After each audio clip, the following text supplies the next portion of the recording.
Hello everyone, নতুন আর একটা mini ব্লগে কিন্তু চলে এসেছি।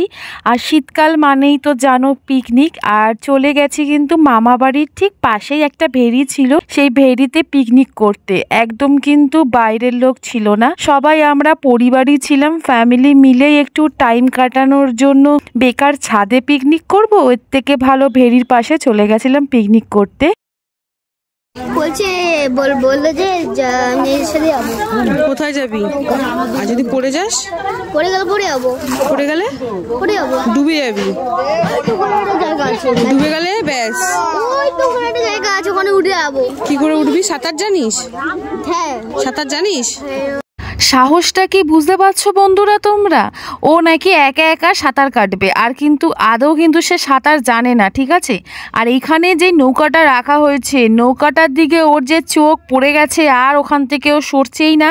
আর এখানে মা, মাসি, দিদা সবাই মিলে গল্প করছিল। এই দেখো, দেখেছো সব বাচ্চা কাচ্চাগুলো কিন্তু প্লাস্টিকের ওপর বসে রয়েছে। আর তাকে দেখো দেখো ঠিক ধরে ধারে ওই নৌকায় চলে গেছে। ও যে সেদিনকার এত নৌকা চড়েছে, মানে ও যে হাঁপায়নি আর ও যে কালো হয়নি, আমি এটাই ভাবছি। সারাক্ষণ নৌকার মধ্যে টোটো কোম্পানি করেছে।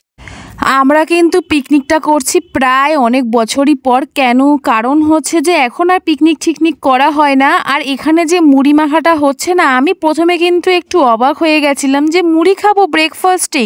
তারপর যখন মুড়িটা খেয়ে দেখলাম না, এর থেকে মানে এত সুন্দর স্বাদ ছিল। আর মামা তারপরেই ভাজছিল মোরলা ভাজা, চিকেন পকোড়া। মানে একটা দিক থেকে আমি যেটা দেখলাম, একদম ঘরোয়াভাবে আমরা কিন্তু পিকনিকটা করেছি। তারপরে আরও অনেক রকমের জিনিস হয়েছিল, তোমরা ভিডিওটা পুরোটা দেখলেই বুঝতে পারবে।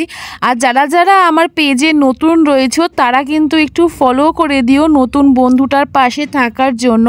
তোমাদের যদি ভালো লাগে আমার ভিডিওগুলো, তাহলেই তো আমি একটু উৎসাহ পাই বলো ভিডিও তৈরি করার জন্য। না হলে না মোটিভেট আসে না, যদি লাইক না আসে, ভিউজ না আসে। সেটা তোমাদের ক্ষেত্রেও হয় আমি জানি। আর আমি কিন্তু এখানে একটু রোদ পোয়াচ্ছিলাম আর একটু চিকেন খেয়ে নিচ্ছিলাম। আর চিকেন পকোড়া আমার ছেলের যে কি ফেভারিট, ও কতবার খেয়েছে তোমাদের আদৌ জানা নেই। আর এটা কি মাখা হচ্ছে তোমরা বলতে পারবে?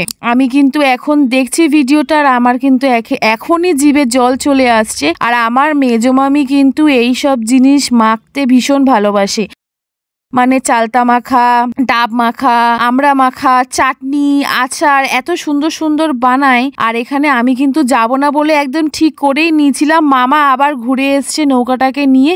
আর এইখানেও তোমরা দেখতে পাবে আমার ছেলে রয়েছে। মানে প্রত্যেকটা নৌকার মধ্যে লোক পাল্টাচ্ছে, কিন্তু আমার ছেলে আর পাল্টাচ্ছে না। ছেলে একই জায়গায় রয়েছে, সে প্রথম থেকেই নৌকা চড়ে যাচ্ছে। তার নাকি এত ভালো লাগে এই নৌকা চড়তে।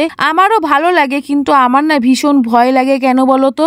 এই যখন নৌকাটা দোলে তখন মনে হয় আমি পড়ে গেলাম। আর আমি এই রকম নৌকা দিয়ে অনেকবার পড়ে গেছি। তোমরা আমার পুরনো ভিডিও দেখলে বুঝতে পারবে। চাকদায় গিয়ে আমি পড়ে গেছিলাম, আর বিচ্ছিরি ভাবে পড়েছিলাম। পড়ে আমার ফোনটাও গেছিল নষ্ট হয়ে জলের মধ্যে, একদম ফোন আমি সমেত হাবুডুবু খাচ্ছিলাম।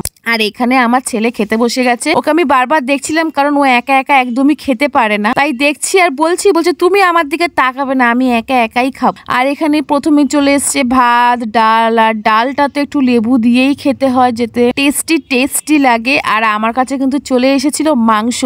চামড়াগুলো দেখতে পাচ্ছ? আমি কিন্তু চামড়া ভালোবাসি বলে মামিরা একটু বেশি বেশি করে আমাকে চামড়া দিয়েছিল। তো একটুখানি রিলস ভিডিও শুট করে নিচ্ছিলাম। আর সবাই না এমন ভাবে দেখে, আমার লজ্জাতেই আমি আর কিছু করতে পারি না। তোমাদের সাথেও এরকম কাদের সাথে হয় বলো, যে লজ্জায় তোমরা ভিডিও করতে পারো না? আমার সাথে কিন্তু এখন হয়, হয়তো একটু পর ঠিক হয়ে যাবে, কয়েকদিন পর ঠিক হয়ে যাবে। আর লাস্টে যেটা দেখলে না, ওটা কিন্তু ছিল ডাব মাখা। তোমরা কারা কারা ডাব মাখা খেয়েছো আর কোনোদিন খাওনি আমাকে জানিও। টেস্ট কিন্তু হেভি লাগে। আর এরা কিন্তু সারা দিন নাচ করেনি, আর যাওয়ার আগে ব্যাগ বুক নিয়ে নাচতে শুরু করে দিয়েছে। পাগল কত ধরনের হয় আমাদের সাথে থাকলেই বুঝতে পারবে।